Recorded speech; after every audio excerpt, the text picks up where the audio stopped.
we are plus minus over 80% of people in this nation claim to be believers. Okay, so statistically you could say we are a believing country and so forth. However, there's a difference between religion versus relationship, right? I think all of us would agree, at least to some extent, regarding that. And sometimes when it comes to the area of praying, the area of prayer specifically, we can convert it into becoming a very, very religious experience. I have a cool definition between the difference between religion and relationship at one time, where religion says do, relationship says done, because it's finished through the cross of the Lord Jesus Christ. Religion says, yeah, that I messed up, my dad had to kill me. Relationship says, yeah, that I messed up, I need to speak to my father. There's a difference because love is the motive, love is the foundation of it all. So when it comes to prayer specifically, my hope for every single one of us inside this room here, especially if you are a parent, especially if you are a spouse, especially if you are in a relationship with another human being, especially if you have a business, prayer is a very important thing.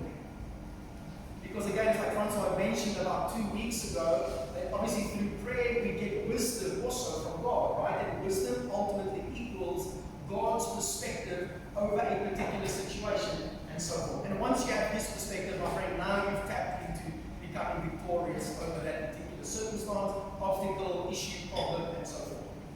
So, prayer. Prayer is very, very important, and this is the premise I want to speak to you guys about here today, this morning, briefly. And the premise is simply this, that if you could physically see what happens when you pray, you would do it more. If you could physically see what actually takes place when you pray, you would engage in that activity a lot more often. Now again, prayer is not a thing where you now need to go and lock yourself in a room for 40 days and so forth, unless obviously God gives you an instruction.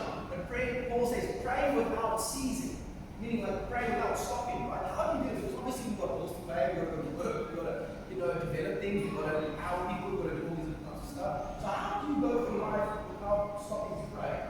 That's where the relationship side of it comes in, right?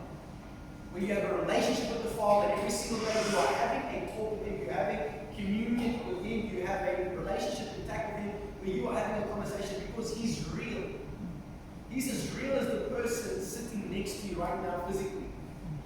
Right? And one awesome promise that He gives towards us is that He never leaves us nor forsakes us. So again, if you could see what physically happens when you pray, you would do it more often. The prayer, the word says, the prayer of a righteous man avails much, is powerful and effective.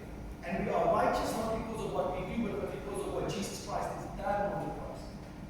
That's what makes us righteous. Okay, so that's the first one. I'm going to talk to you guys briefly today here on a topic. If you were to physically take notes, or if you're taking